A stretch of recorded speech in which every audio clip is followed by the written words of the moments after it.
What up, everyone? Welcome to DBP, the Dear Beauty Podcast. Dear Beauty Podcast. Hey, we've been actually really good about recording weekly, and actually we have a backlog of episodes for you guys now. I know. It's like, wow, we're so prepared. Like, literally nothing else in our life is this well executed. So you're welcome. Yeah. Give us 5 stars. Like and subscribe. Like and subscribe. Hey, what's up? I'm Alexis. I'm Jennifer. And once again, this is the Dear Beauty Podcast, just in case you missed the first little announcement there. Yeah, so if you're new to Dear Beauty Podcast and you clicked on this episode instead of doing the first one, what are we about, Alexis? Shit, bruh. I don't know. Like, if you had to introduce us in one word. No, not one word. One word? One sentence? One sentence. Oh, yeah. Foul-mouthed butt buddies who like things that are pretty. So we... How would you... one sentence, go. We are... we're beauty enthusiasts with a unfiltered perspective on beauty trends. Wow, we hit topics. All those buzzwords. You did a great job. SEO this shit. All right. Well, we just got back. We just got back from lunch, and my brain's a little foggy. I think I'm having after lunch shock. Dude, like life update. I have a puppy. Oh yes, Ollie. Ollie, my little Ollie's baby. the cutest little shit. It just like happened out of nowhere. Like my husband and I were like, we want a dog. We want a dog. We don't want a puppy. That's way too much work. Alexis is very determined to get what she wants. And so she's been wanting this puppy. And when she got this puppy, I wasn't even surprised that she made this shit happen. Well, okay. But I wanted a dog. I didn't want a puppy. But you wanted an animal anyway, so you settled for the puppy. No, I applied for the puppy thinking I wouldn't get the puppy. And then they called me and they were like, there's like 40 applicants in line behind you. Do you want to pick them up on Sunday, or should we call the next person? Oh my God, what if they just say that so that you get it right away? I don't know. You're like the first person they called. Have you seen him? He's pretty freaking cute. Ollie is so cute. I would be so really precious. surprised if there weren't like multiple applications for him. Yeah. So anyway, we're so blessed. They called me on Friday. I drove down to like deep San Diego, which is like a 2-hour drive on Sunday, picked him up. Here he is. He's the light of my life and also the worst part of my day. Yeah, having a puppy is not easy, but it's like the moments where you're sitting on the couch and your puppy's laying with you, and just all of the bad shit he did all day just washes away. For like the 30 minutes he's chill. Yeah, but like for the most part, Ollie is so chill. He's very chill. He's mostly potty trained. So it's a good puppy experience. I just like wasn't emotionally prepared to only sleep like 4 hours a night. Yeah. Well, it gets over quickly, and he seems like he's a fast learner. So I think this probably wouldn't last for another like 4 weeks. No, we're anticipating about 2 weeks based on where he's at right now.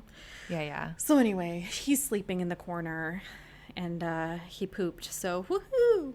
I can't believe that like Greg and I were exchanging texts back and forth. He like took the dog down for a last call potty trip before bed. Yeah.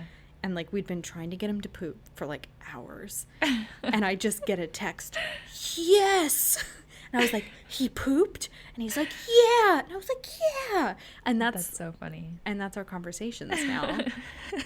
So quickly. Just waiting for the dog to poop. So quickly our marriage has devolved into just conversations back and forth about a baby dog pooping. Dude, let me tell you about my life update. So please. So a couple weeks ago, I went to Target and I was in the period aisle. Okay, the female hygiene, feminine care. Because we can't say period because it makes men uncomfortable. I was gonna say I was going to say F you men. It was a little bit vulgar. No, I stand by that. So anyways, I was in the feminine hygiene section, and they've been having like multiple brands of like menstrual cups, right? And I've tried the Diva cup before, and like honestly, like that shit was so big, I couldn't figure out how to get it into, you know, my cooch. And so anyways, they had this new one. It's the Salt brand, and it was really petite, and it can fit up, essentially replace 3 tampons. So on an average day, I use maybe like 2-3 tampons, and then I have like my pad at night. So Okay. my periods have been much lighter. So I was getting really frustrated with using like pads and tampons because, one, you're changing it constantly. Like I am so busy already. I don't have time for that. And then I've been hearing all this stuff about how much waste and how much money you're spending. Like, and every like 3 months or so, I would have to go and buy like the super big pack. Right. And like I just keep running out, obviously, because this is like a natural thing that happens to my fucking body, and I have to spend like, and you guys, I buy the organic shit. Oh, Okay. I mean, like, good for you, but also I'm like, get me the cheapest thing that works. Thank you very much. If there's a coupon, even better.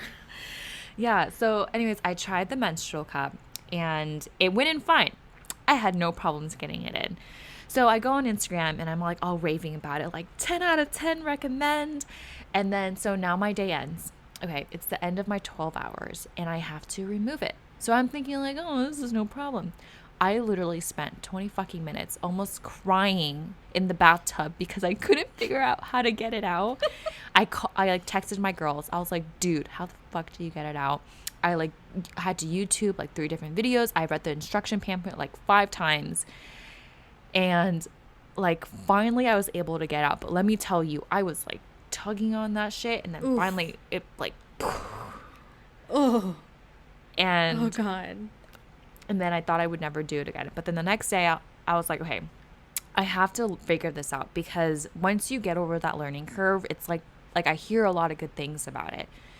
So anyways, I had it on last night, and this morning I was late to work because I spent another, it's not as long as this time, but like 10-15 minutes trying to get it out. So my issue is that how the fuck do you fit 2 fingers in to pull and pinch it out? Like I can't fit 2 fingers in. Like you like have this away? You have to like yeah. Oh, so you have to like, well, that's and just, then and then that's an angle. I know, so you have to like squat and like do some like, you know, move like Some fucking and yoga? you have to like do the poop flex where you're like, oh, pretending to poop, and then you have to like pinch it and then pull it out, because what happens is it creates this suction inside your vagina, so it prevent the leak, and it prevents the leak really well. But now you have to like Break pinch the it, suction. break the suction, and then somehow pull it out. And let me tell you, that string that hangs out in the end, that's not to pull it out. It's That's not? just there. It's there to just guide you to where to pinch it. I always assumed that you just like grabbed that little thing and you're just like, I fucking wish, and that's not the case. So anyways, I'm on my second day, and it's magical aside from the part of taking it out and then freaking out, because I thought I was going to have to go to the emergency room last night. Did you call Con? I texted him, and his Like, why would you have a doctor boyfriend if he Okay, can't first help of all, you with he- gynecological issues? I told him I couldn't get it out, and he's just like, what's so hard about it? Just take it out. Excuse me. How about I shove a cup up your asshole? What's so hard? Just take it out. I can't. That's not how my vagina works. Anyways, He has a medical degree. this is the same guy that chewed the soft gel. Okay, so quick, I know this is sidetracking. This isn't the topic we're talking about today. But one time, so I had the Ollie Chewies. It's like the night gummies, right? And then I ran out of it. So I bought soft gels, because I literally thought like you chew soft gels like they were jelly beans. No. Okay. And so one night my boyfriend couldn't sleep. So he wakes up and he's like, hey, can you pass me the soft gels? I was like, okay. And he's just like, how did you say you take this again? I'm like, just chew it. It tastes like gummies. So it's 3 fucking a.m. This motherfucker chews it. Because you told him to, yes. And he gets mad at me because you're not supposed to chew. I'm like, I'm not the one with the fucking medical degree. Shouldn't you know what soft gels are? Didn't they teach you this? Don't you know what a pill looks like? Sorry, babe. But anyways, today's topic, you guys, is about body image.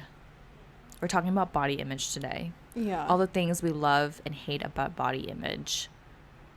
Yeah. It's a sore topic. And I feel like especially right now, like, sorry, my hair is super janky. I apologize that you have to look at it. No one can see. I know, you can. You know, having, like, been in quarantine for, like, 6 months now? Something like that? Felt like a lifetime. Pretty close to 6 months. Like, I don't know anybody who hasn't, like, gained weight in quarantine. And, like, that can put a real damper on the way that you feel about yourself, especially, like, when, you know, you're not going into the office anymore and you don't have, like, a reason to, like, take the time to dress up, put on makeup, things like that, that, like, make you feel confident and good about yourself. Like, it just becomes...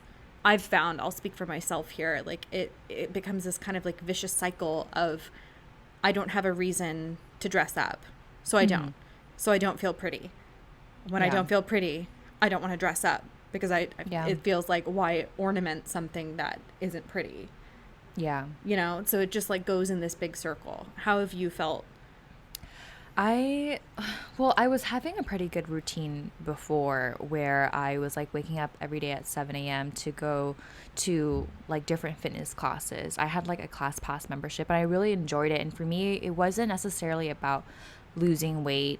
It was, like, me being able to go out and, like, do different activities all the time. So, like, I would go cycling or I would go to, like, a HIIT class, and it was just, like, random stuff, but I really enjoyed it because it got me out of the house early. And then quarantine hit, and, like, me and my friends, like, we had nothing to really go to. And I honestly don't like working out at home because you come home and I end up watching TV, or I just feel, like, shitty and I just don't do anything. Right. And I've also, you know, gained some weight because, like, you're stressed out, you know, like, especially the first couple of months, like, I was so overwhelmed on figuring out how to keep the business afloat. Like, I was staying up late. I was literally working around the clock, and it didn't help that I was at home too with my family in San Jose, and I was eating really good. So it's, and not to mention, like, do you remember at the beginning of this, there were, like, multiple news reports of how alcohol sales went up, like, 80%? Yeah. Dude, I know, like, I, at the risk of sounding like an alcoholic, I don't think I am, because I can go without drinking. I just enjoy the ritual of it. But, like, right before quarantine hit, you got, like, 6 cases of wine from an associate, and, like, you don't drink, and I do. Drink. So I was like, I'll take it. So I had, like, an endless supply of wine. And for, like, 6 months. Oh no. No. When did we, I mean, it took us a while, but, like, we were, like, having a bottle of wine a night, like, we got plenty. So there was definitely some weight gain due to drinking. Dude, there's still a case sitting right in front of me for you. I keep forgetting to take that home because I'm out of wine. Yeah, like, the other day I was on Instagram, and one of my favorite influencers had posted a picture of her, like, before and after quarantine. And I just want to appreciate it so much because she's put on some weight, and she was just like, dude, everyone is experiencing this, so don't feel bad about it. And that post really helped me feel comfortable with myself too, because I'm like, I'm not the only one who's not working out. And, you know, like, sometimes in the middle of a crisis like this, like, the last thing you want to do is to work out. You're stressing about so many other things. Fair. But, like, body image, so for me, I feel like there's kind of 2 aspects to body image. There's, like, the societal expectation and norm for what a body looks like, and then there's also, like, your personal expectations of what you look like. And it doesn't necessarily have anything to do with like the shape of your body or your weight, but, like, everybody has things about themselves that they don't like or don't see as beautiful. And it's not just like an issue for curvy girls. And like, you know what I just realized, like me associating like fitness with body image so much, like I just realized that there are so many people out there that you can work out as much as you want, but you're not gonna get like lean, or it's just the way that your body is. And like I myself need to accept that. Like I put so much pressure to like work out because in my head that's like the ideal body image. That's being fit, like working out all the time. But like my body isn't the same as it was, let's say 10 years ago. Right. Like I'm preparing my body for it. In biology, it's like preparing it for birth essentially, because I'm at that age. I mean, and there's so many medical conditions that can contribute to the way that your body processes calories, or even like the way that fat is distributed throughout your body. So, I mean, like I had so many friends, actually I have a lot of friends with something called PCOS, polycystic ovarian syndrome. So basically you have like these cysts growing on your ovaries. Oh my gosh, my best friend in high school had that. Yeah. And she could not take birth control. You can't take birth control. It causes insanely painful periods, and it causes rapid weight gain, and you like can't lose the weight. So yes, I remember her experiencing that. Yeah, and I have a bunch of friends who like they were eating salads every day and working out all the time, but like they were still overweight, and that's because like they had a medical condition. Every woman in my family actually has hypothyroidism.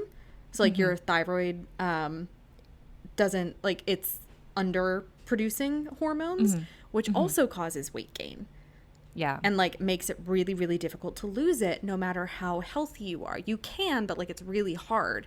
Yeah. So like there's so many different, like it's a lot. And then growing up in California, dude, like I don't know if you had this experience, but like I grew up in Newport Beach.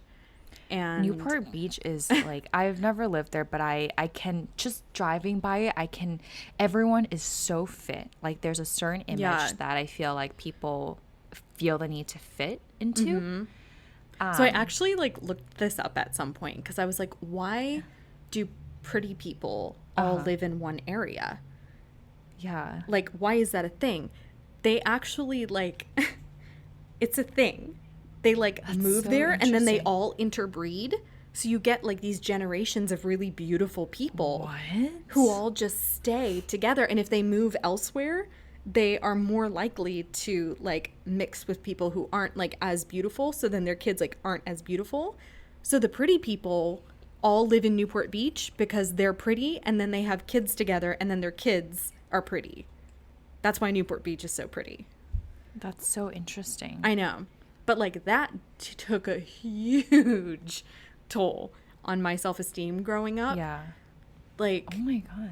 So I went to high school in Newport Beach. Well, yes.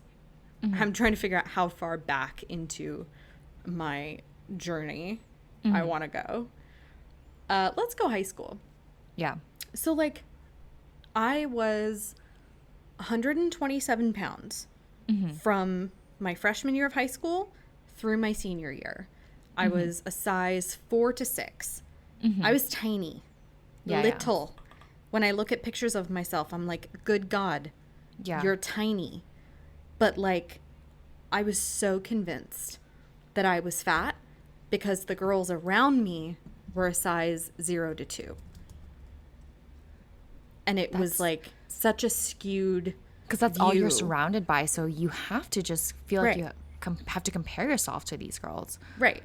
So that had a huge impact on the way that I saw myself. And I look at pictures now and I'm like, how the sweet fuck did you think that you were fat? It's because like I've always like carried weight in my stomach. So I always, even when I was tiny, I had like a little pooch, just a little one, just a little fupa. Yeah. And I think that's why I thought I was fat. But I remember like wearing a size extra small and being like, oh, it's so big. That's crazy. I feel like for me, my like body image issues didn't really happen until I started competing in pageant. Because like, you know, as a kid, you never like really think about, I guess like for me, I lived in a pretty like normal area. So there was like a lot of, you know, variety of different body types. You mean you weren't faced with extreme body dysmorphia at 11 years old? Yes, and so I'm grateful for that. Thank goodness I wasn't growing up in Newport, you know. Yeah.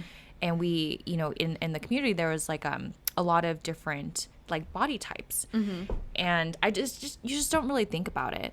And then in pageant, when I started competing, there was this. First of all, there's like a swimsuit section, right? And I love the swimsuit section. It's gotten a lot more modernized over the last couple of years, but before, like, you would get additional points for like being fit. Like the judges want to see someone who has abs, who's like slim and thin. And this is where like pageants became really controversial in the last like couple of decades too. Yeah, I didn't realize that you actually got additional points for like your physique. I guess it's not necessarily additional points, but in the judge's mind, if you are gonna be Miss California or whatever, you have to look fit. And if you don't look fit, then maybe you wouldn't get as much points. Because like you're supposed to be the best representation of like the state, for instance. So if we think that like fat people are bad, then obviously you can't have a fat Miss California. Yes. And so for my first pageant, it was a very conservative pageant. And, you know, we were all covered up. There was like no swimsuit section. But it is also very like Vietnamese, right? It's a Vietnamese pageant. And so like, I can't speak for the judges who judge my pageants, right? But in our culture, like if you are like light skinned, if you are thin and lean and like tall, right? Like you look more attractive, and like that's what people want to look like. And so if you have this in a pageant, you have the advantage of standing out amongst your competitors. And when I went on to compete in Miss Asian America, there was a swimsuit section. And that was for the first time ever where I was just like, oh shoot, like I need to get more fit. And I actually lost like a couple of pounds. Like I wasn't going like aggressively at it, but that was for the first time where I was like, oh shit, like I need to work out, I need to get fit. And I started like eating like I remember I had to eat like this like soup like for like a week straight of just like this vegetable minestrone soup to help me lose weight before the pageant. And like I worked out every day, and like looking back at the pictures, like I wasn't like super fit, but like I was definitely like getting there. And then then I went on to compete at Miss California USA, which is like the most competitive state there is. Like when you compete, there's like at least 100 girls competing just in the Miss alone, not even counting like the Miss Teens. Right. So like on stage there's like 200 people, right? Wow. And that's when I got even more competitive with myself. Like I need to get even more fit. So now I'm working out every day. I put in thousands of dollars for trainers, on my meal prep, on like supplements, and I was taking it so seriously where I ended up being 113 the first time I competed. I was at like 13% body fat. I was like thick, and that still wasn't enough for me. Yeah. And then after I and keep in mind in high school I was like 125, which is so like for a that's girl totally our normal. height, that was totally normal. We're the same height. So. Yeah. So for me to be 113, like you can imagine how skinny I was. Yeah. And then after pageant, I had really bad body image issues where I was like, okay, I need to keep looking like this. If I don't look like this, then I don't look pretty. And I'm starting to get a little bit better at it where I'm like, okay, I'm never going to be that size again. I don't want to be that size again. First of all, I don't have time to work out like that. And my body like just like physically cannot be like that anymore. Did you, when you were working out that much and eating like that, like did your body feel good? I don't remember. I just remember being hungry all the time and having like like times where I would like binge eat. So like I'm eating healthy all week, but by the time the end of the week, like I have like that one cheat day and I'll eat like really, really bad. And so you can imagine like maybe like inside, like my body keeps stretching in and out, my stomach. That's always been something, like, while we're on it, let's talk about diet culture and the way that it impacts how we see ourselves. That's always been something that like I struggled a lot with. Like so in college, like I gained weight consistently through college. Because when I was in high school, like, first off, I was a teenager, and teenagers just often are thinner. But like I was dancing 5 hours a day, like 6 days a week. Like you were active. I was super active, and it wasn't because I was like working out. I just happened to be in musicals and end up in the dance numbers. So I was active in quotes for like 5 hours a day. But then when I got to college and I was not doing that anymore, like the weight started adding on. And then, I mean, you didn't ever live on campus, did you? No, I didn't. Dude, the freedom. I ate campus food though. Like, but like when you are now in charge of feeding yourself and like the world is your oyster. You're going to eat what the fuck you want to eat. You eat what the fuck you want to eat. So anyway, like I gained weight consistently through college, and then somewhere around like my junior year of college, I started noticing that like I wasn't being cast in the roles that I wanted. And it eventually kind of came out that like, well, I was gaining too much weight and I didn't look like a leading lady anymore because I was too fat. And I was told in no uncertain terms that if I didn't lose weight, the only thing that I would ever be cast as is the funny girl. Because leading ladies aren't fat.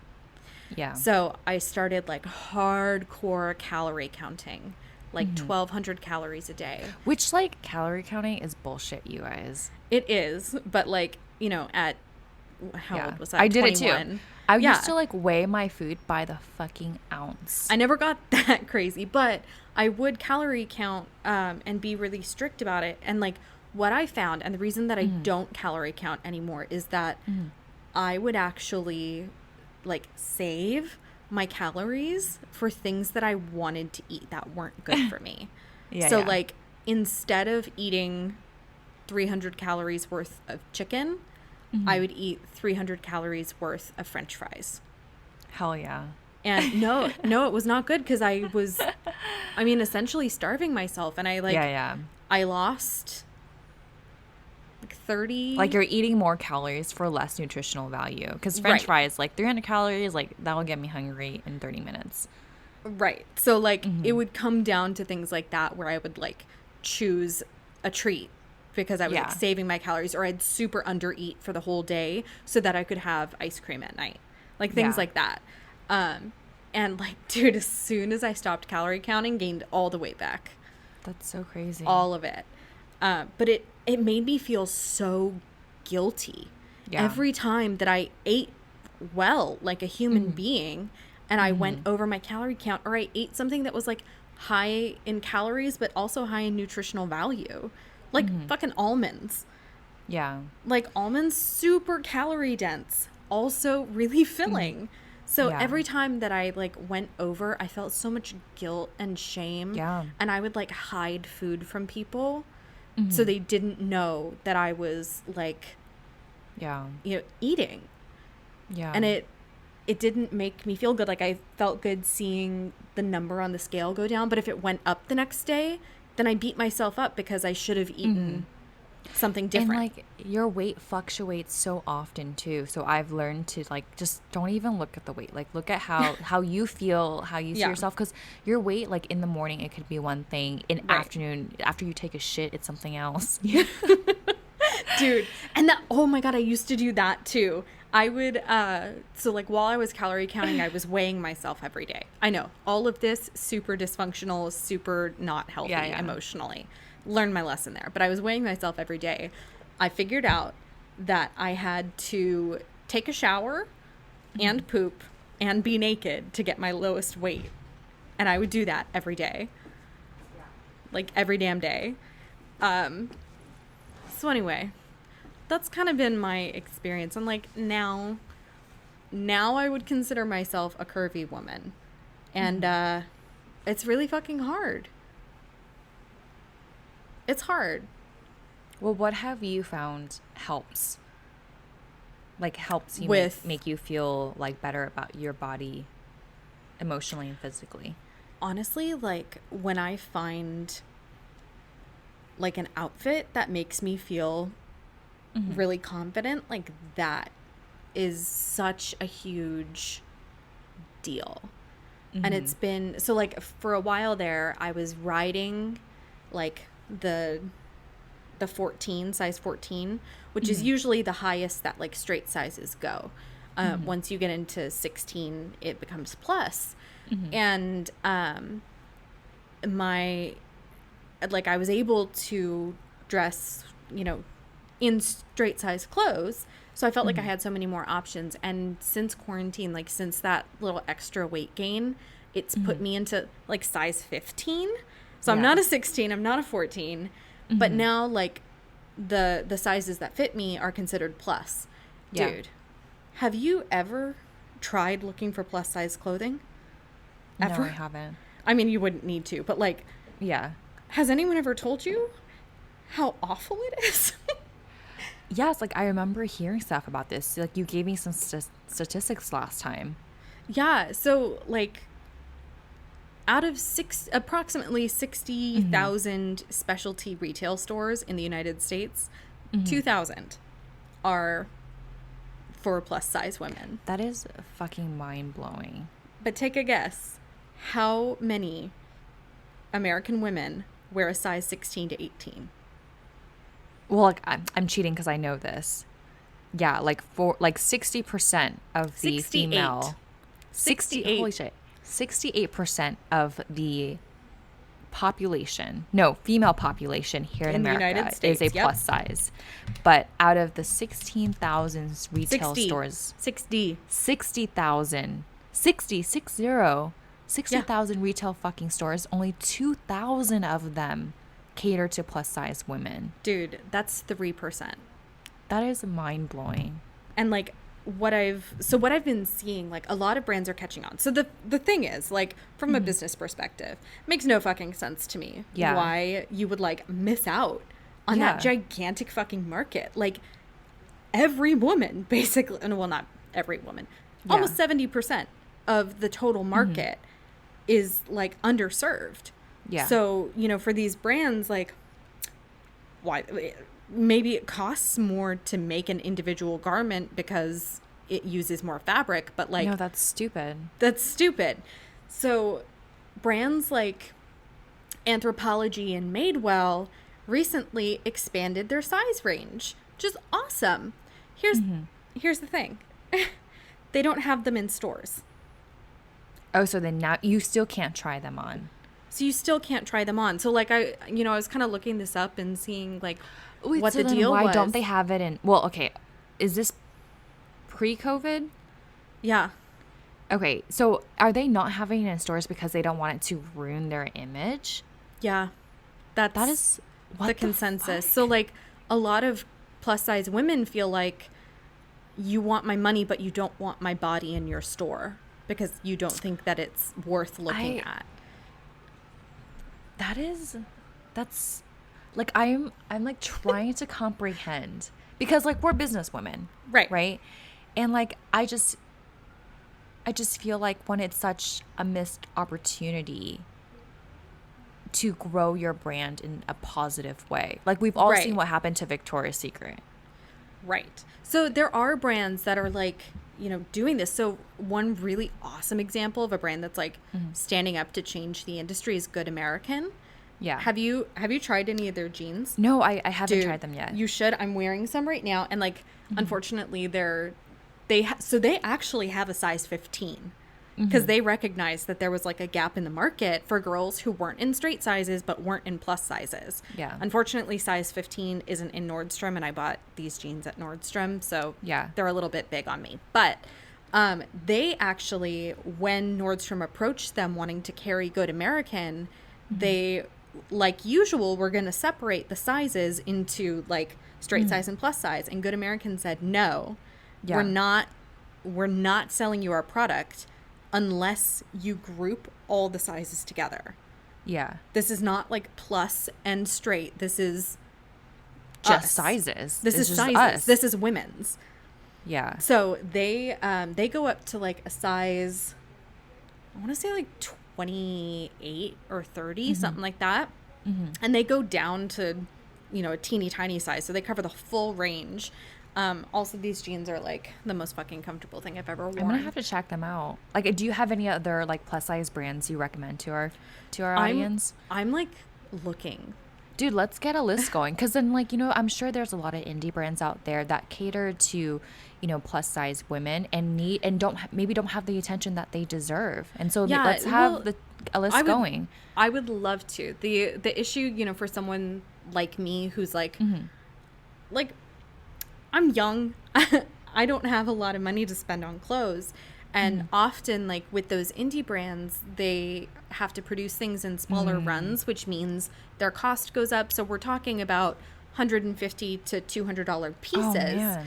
Yeah. So, like, Good American, like, all their pieces are about $100 to $200. Yeah.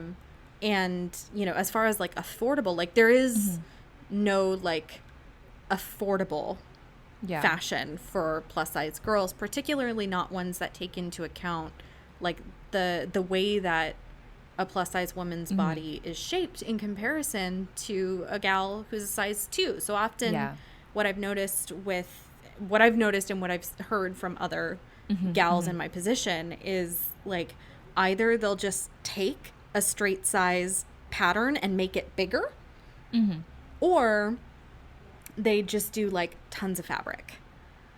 So a lot of the plus size options of those 2,000 options, like a lot of them are pretty like dowdy. Yeah. Because they like cover, you know. I think even though I'm a little chunky, I think I've got a pretty cute little shape. Yeah. But I don't always want to like cover it, you know. I happen to like flowy stuff because I do. But a lot of the shirts and stuff are just like a box. It's not like cute. You would think that it's 2020 now, that they had the entire 2000s to prepare for this shit. And I know. It's still not happening. So there is a collective of designers. And then the other thing here is that like designers, like designers, they refuse to design for plus size because they just don't think it looks good. Like they think the body itself is ugly. Like you hear it all the time where like, you know, these plus size celebrities who are like A-list celebrities cannot like find a designer who's willing to design for their body shape, which is like so ridiculous. Yeah, because they like somehow they as a person in their body is less worthy. And I think that's really like for me what has been like the bulk of my frustration with like the way that our culture views bodies is like a fat body. And fat is not a bad word, by the way. Like to call someone fat, like it's fine. Like we know. Listen, if you're fat, you know you're fat.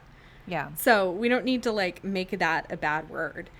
I don't think. But like our society as a whole looks at fat bodies as less worthy, and you know, less attractive, which then leads over into like issues in your professional life.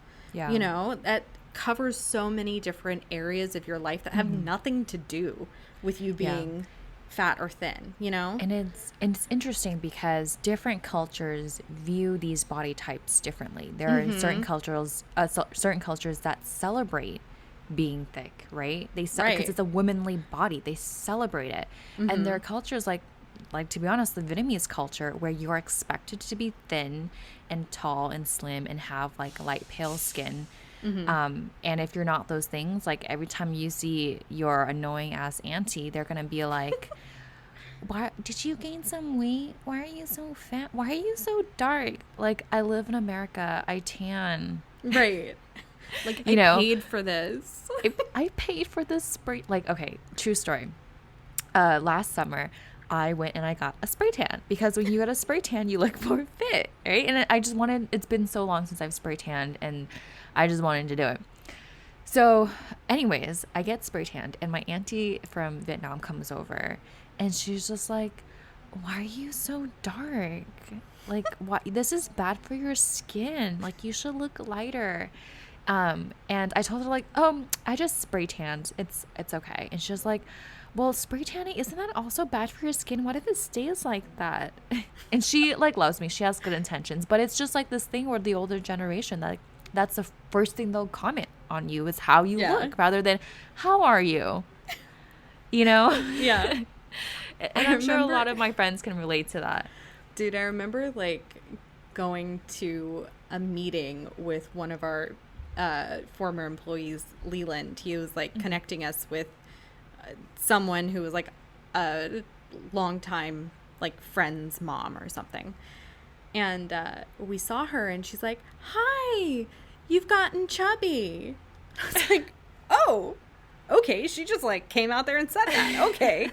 I eat. Oh okay. God, so we got in the car. I was like, dude, did she like call you fat?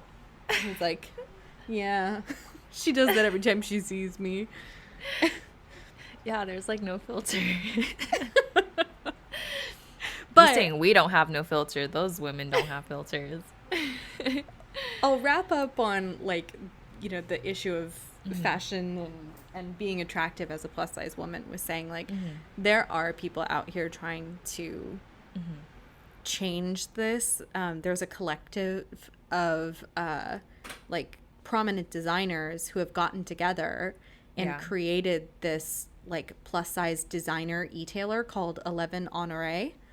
Ooh. So like all these designers who have expanded their size range now are on this website, so you can get like designer fashion for plus size women, which almost didn't exist. In the pageant industry, I mean, like we've seen so much happen with Victoria's Secret and Miss Universe and Miss America is changing a lot of the how they, you know, do their competition. Like I think for Miss America, like the swimsuit portion is now like I think a fitness portion. So like you wear like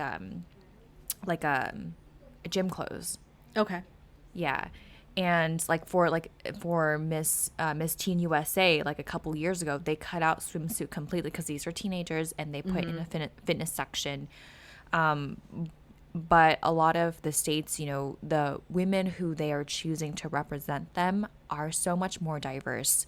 You have plus sized women, you have women of different ethnicities, you have women of all different backgrounds. And it's interesting to see the direction that they're going, celebrating more of what a woman has to offer rather than what she is physically. Yeah. Yeah, so it's like I'm not really in the pageant world anymore. I don't really follow it, but that's where it's going. It's nice to see. Do you know if they have any like plus size gals as part of like the Miss America? Do they have like a Miss Plus America or something? Probably not like under the same organization. So like Miss America, like the women who are representing the states, like there are certain states who the winner is a plus size beauty queen. But like they have, I mean, there are like thousands of pageants held by different organizations every year, and I'm sure there are ones specifically for plus size women. I remember a couple years ago in Miss Universe, Miss Canada was considered like the first like plus sized beauty queen. I'm like, dude, homegirl looks hella good. What are you talking about? I mean, like, how are you calling?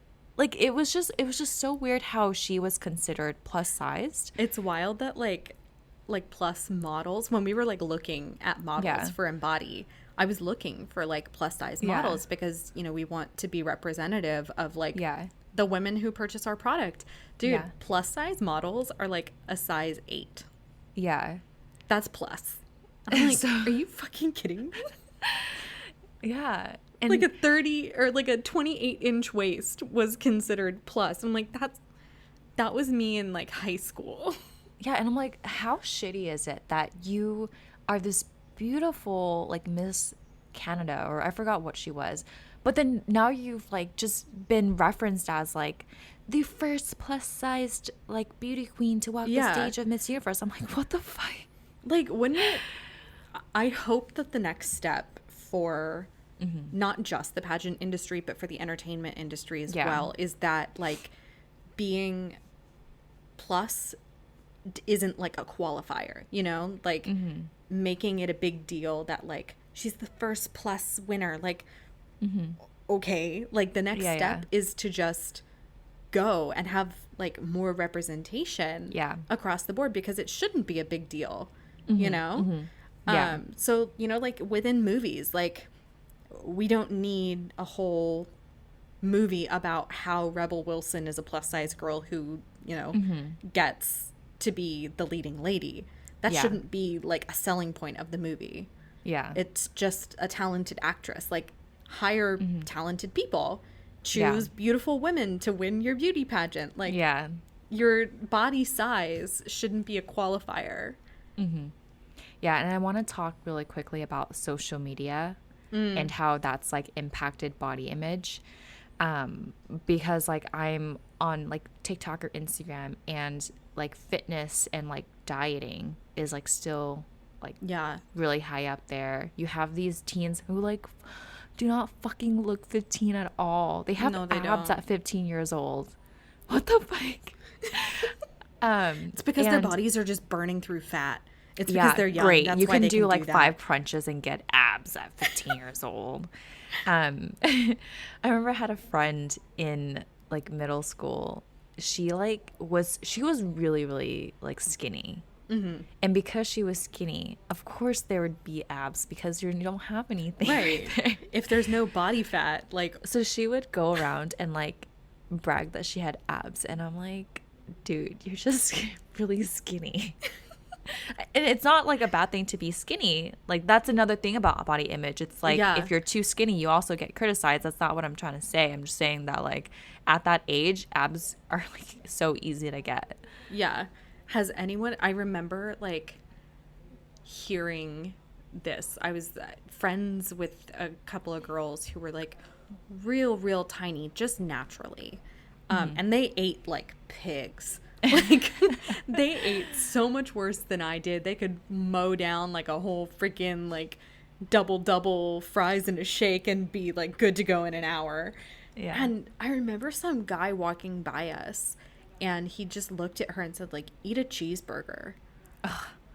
I'm like, ew. Like, first off, how First disgusting. of all, you're a dude. Yep. Well, but like, we'll come back to that. But like, it goes both ways. It goes for curvy women, and it goes for naturally skinny women. Yeah. Like, who can fucking win? Yeah. You can't win. Like, listen.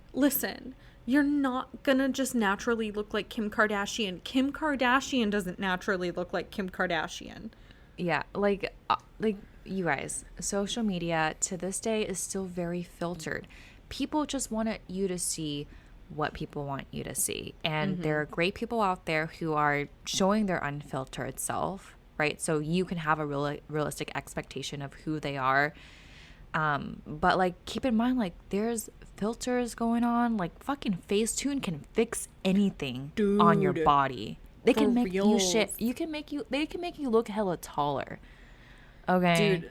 So I have to. I'm gonna spill a little bit of tea. Okay, tell me. Okay. I'm not gonna say who it was, because I'm not interested in doing that. But there was a micro influencer who reached out to Embody asking if we wanted to do a brand partnership. So as usual, I went and took a look at her Instagram page, because that's what I do when somebody asks for free product in exchange for promoting our product. I'm like, okay, do you represent our brand? And every single one of her photos was photoshopped, but like not well. So there was, you could like see the bars behind her like bent around her waist, where she had like tightened in her waist. Yeah. And that was that was like in every picture. So probably not going to work with that influencer because, you know, she's like, promoting something so unrealistic. Right. And like we as a brand, like our goal is transparency and like real, like being real. So I'm not, it doesn't fit my brand image. If that's what makes her feel good about herself, then that's fine. Just doesn't work for me. But also, if anyone is going to Facetune, just be aware, the background also moves. So also, you can hire someone on Fiverr to probably do a better Photoshop. Have you done that? No, I haven't. Although my pictures, like when I used to take pageant photos, they were hella photoshopped. Oh my God, there was no like your face is totally flat. I know the picture you're talking about. Photoshop. That was just one of many photoshopped pictures. So one way that I am trying to, feel better about myself when I'm posting, instead of taking like a million selfies and not posting a single one, I'm just like, you know what? If I think I look cute in this, I'm just going to post it. And I'll put like coloring filters on, but I don't do any like skin filters anymore. Like on photos that I post, or like I don't like, I've never fixed anything on like my body. Right. And I just post it because the reality, like no one is going to look at that photo of mine and like zoom in and be like, oh my God, that's a pimple, because I don't do that to other people. Right. And I think the majority of people on Instagram, like they're not looking for those things. It's just you looking at those things, so you fix them. Like literally everyone is thinking about themselves constantly. So whatever you think that like people are noticing about you, they're probably not. They don't care. If they don't care, you shouldn't care. Yeah.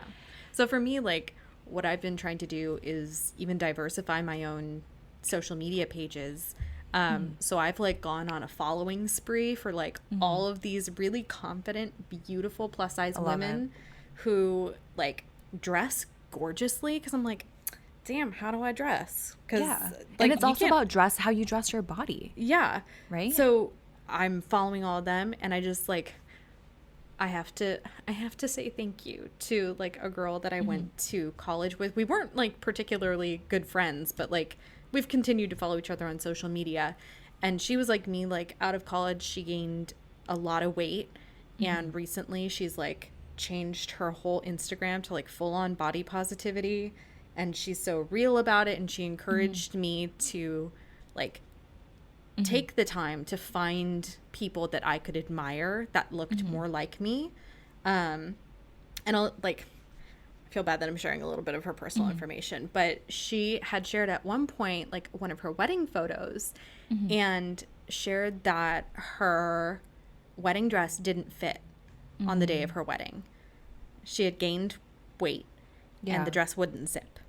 Yeah. Which was like my absolute fucking nightmare. Yeah. Like I was so worried leading up to my wedding. You looked beautiful in your wedding dress. Thank you. But I was really afraid that it wasn't going to like fit.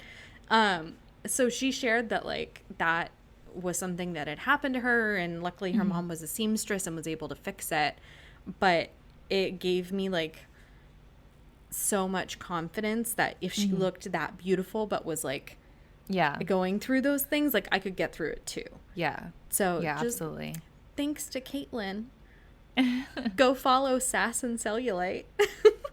Yeah, like you guys like talk to your friends about body image, right? I think when we have that open conversation, we're able to share insecurities and also make each other feel better, right? Yeah. And if your friends aren't there to make you feel good, then fuck them. Get a new pair of friends. Yeah. Pair? That can support. You only have 2 friends? I only have 2 friends. Get new friends. To support you. And you know what? Talk to your men about this too. Yeah. Men also have body image issues. They do. They do. And no one ever talks about it with men. Yeah. Oh, poor men. I know. I'm just joking. No, I'm serious. Men should also talk about it. Men should also talk about skincare. Men should also talk about skincare. And men can also join Embody Education on Facebook and share. Wow, way to plug. Shameless plug. They can also go on Embody Education. You can also go on Embody Education and share these kind of experiences. You know, it's not just about skin. It's about beauty as a whole. Yeah. So just check in with your friends. You know what? If you think that someone looks beautiful, just tell them. In a non-creepy way. Yes. No. Okay. Let me roll back. If someone that you know, if a friend, family member, or coworker looks beautiful or handsome, don't be afraid to tell them. If you like the shirt or the makeup of a person you see on the street, say, "Excuse me, I really like your makeup," and then walk away and don't do anything else to them. Yeah. Does that and work? Like, yeah. And like, if you don't have anything nice to say, don't say anything. Like Yes. someone left a comment on or they sent me a DM the other day. They sent me a DM, and here, let me pull it up and read it to you guys. I still have to like Facebook stalk them and see. Oh, Who I deleted it. You I deleted deleted it? it. I deleted it because I kept seeing it in there, and I was just like, you know what? I don't want to see this. But basically, I don't know who this person is. It was like one of those Instagrams where they don't have like a real photo of themselves. But this person said that they're a fan of me, but I shouldn't overdo it like on the Botox and fillers. Which, like, and I'm like, why the fuck did you feel the need to comment? And like, I don't think I'm going overboard. And like, I've told all my friends, like, yo, if you think I'm going overboard, like, let me know. But also, like, I talk about it and I'm open about it, but I honestly don't think I'm overboard about it. Go back to our Botox episode. Go back to the Botox episode. Anyways, it wasn't something nice to say. Well, but like, let's like think about how long that comment stuck with you. Somebody thought that they were just making an offhanded comment. They were just like, she looks like she has too much Botox. She needs to slow down on the Botox and fillers. It was a face filter. There was a filter, right? Yeah, there was a filter on so my it wasn't even your picture. real ass face. Yeah. I know, it wasn't even my real ass face. But like, the things that you say and do have consequences for people. Mm-hmm. And so if you don't have I think that's a good rule. If you don't have something nice to say, don't say anything at all. On the flip side of that, if you feel like you would appreciate it if people complimented you, then compliment other people. Yeah. This is not difficult. Yeah, like I'm on here talking to you about like how to feel better about your body, but I have occasions where someone says something to me and it sticks with me. Like you said, like it's been a couple of days now, but it's still stuck with me, and it's something that I think about. I try to be positive about it, but it's something that I'm always, going to have in the back of my head. So thank you, person. Thank you, anonymous account. I think it was a business. I'm going to find him. I'm going to find him. I'm going to leave a Yelp review. Anyways, I'm petty. Anyways, thank you guys for listening on this episode. We are on Instagram. You are also more than welcome to DM us with any questions. Also, check out Embody Education. It's an online forum that we just launched last week. We have over 100 members now.